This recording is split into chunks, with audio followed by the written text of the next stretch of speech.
Hi guys, it's Amanda here and welcome to the studio. Welcome to another Friday and Inspirational Shorts, where I share with you a particular supply, tool or book that I'm using, that I have used, just to give you a little bit of inspiration to see whether it's something that you would like to use yourself in your creative practice. If you want to see a tutorial for any of the products that I share, then leave a comment. So yeah, let's get on with today. Today we're going to be... Hello and welcome to today. Today is Inspirational Shorts Day, and the inspiration for today, the word is fantastic. Fantastic. How would I look at fantastic? Fantastic in the sense of there's so many fantastic supplies out there. There's so many things to try. There's, you know, I really encourage you to go out and try different supplies, try different techniques, and look and see what kind of results you can get, because there's an amazing wealth of supplies. Now, I've been buying my supplies over many years, and if you take a look at these current supplies, you can see they've not been treated very well. I've not necessarily cleaned up as I've gone along, and I've said this before, you really do have to look after your tools and supplies. My tools are a lot better kept. The other thing is, don't some of my labels have been coming off. See how old they are.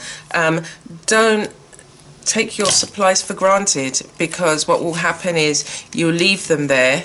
And that's the thing about, this is what happened to me, and this happens to a lot of us, because we leave our supplies and we say, I'm going to use their like for best. I don't know if you're, you grew up in the era where, you know, you came home from school and you changed your clothes.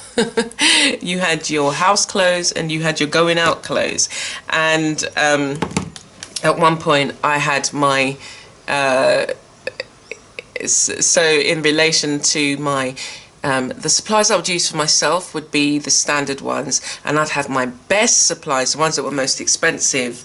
It doesn't necessarily make them the better supply, but I would have those and only use those for best. And I guess you could look at it in, you know, you've got professional grade and you've got student grade. So student grade wouldn't be as pigmented as the, you know, professional grade.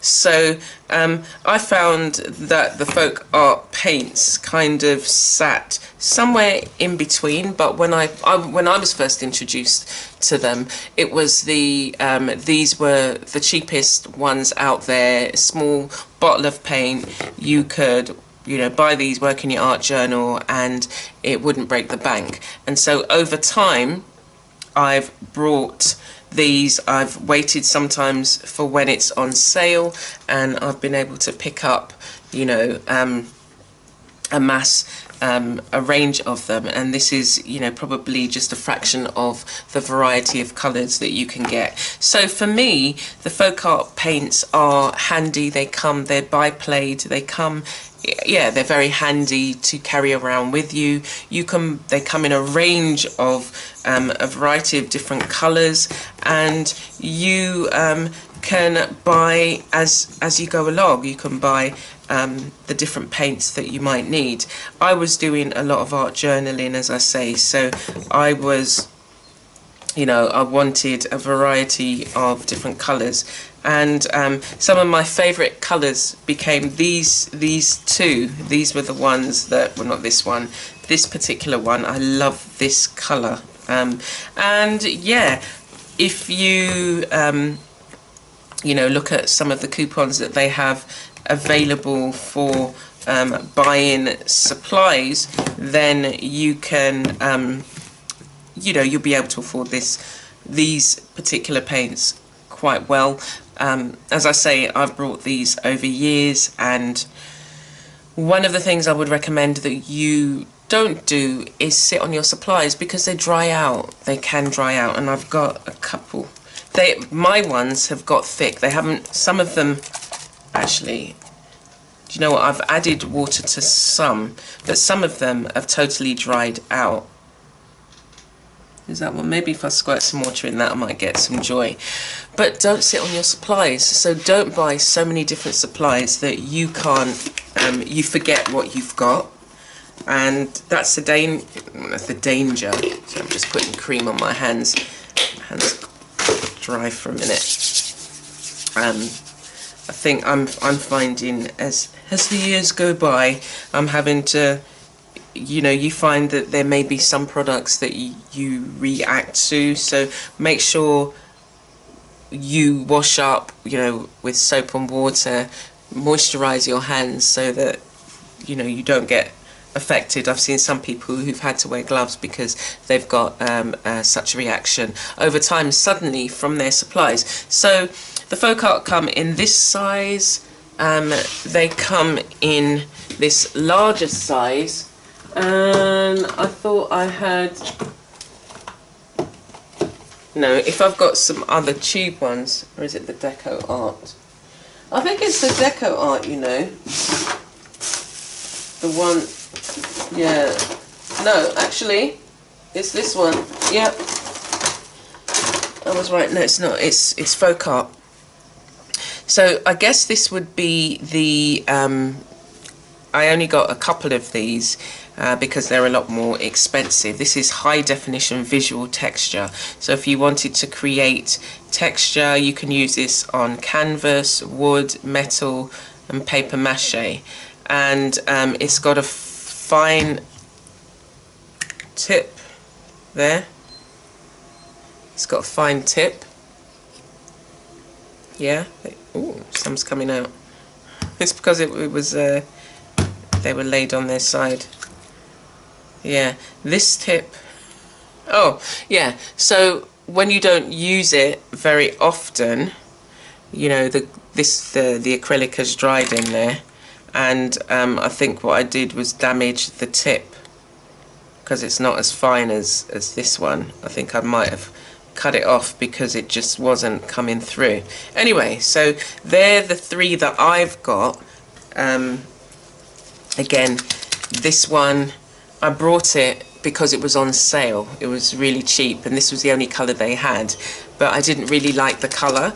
But again, you know, you think about blending with other supplies and you know, getting different shades out of your paint rather than, you know, like you've got all of these different colors. Why not try and, you know, using a limited palette, see how many different shades and varieties you can get. Again, if you've got the finances to go out and just buy the different types of paints, then do that. But what I would suggest is to not just kind of sit on supplies, because it's a waste then, because if they dry out, you've not been able to use them. And see, it gives you, in this particular one, it gives you a fine point, and if that dries, it will dry with a texture. Or if I wanted to, you know, you could go in and just add water. See, do you know what? I'm really pleased I started these inspirational shorts because it's reuniting me with some of the supplies that I haven't used for a long time. I'm getting slightly back into art journaling. I have been doing the art journaling on a Mondays with the Creating in Faith, and so it's really nice to be able to use the art journaling as a way to kind of just, you know, lay down thoughts and lay down, you know, whether it's through image or word, you can lay down colour, which I love doing, and I love creating the backgrounds. So back to these, yeah, they probably come in others, but these are the three that I have. This size, it's a 8-ounce bottle. These are 2-ounce bottles, and this particular one is 2 ounce as well, 2 fluid ounces. Yeah, so again, look out for any deals that come up. Shop around, you may be able to get, you know, different offers on them, and, you know, just buy a small amount, see how you go. I've done that with other varieties that I will share over the course of the inspirational shorts, and you'll be able to get a better idea of the supply itself if you kind of take your time. Use, like as I said, there was other colours in this one, but I just brought these two to start off with, and I haven't really used this. This one is transparent acrylic paint, clear, medium, clear, medium, transparent. So this will give you some really nice texture as well. Okay, the dog is the motorbike out there. Anyway, so thank you for watching. I hope that has provided you with some information. If you want to see some tutorials, then please leave a comment in the comment section below, and I'll get some tutorials done for you so that you can have a look more closely. Okay, take care for now, and thank you for joining me.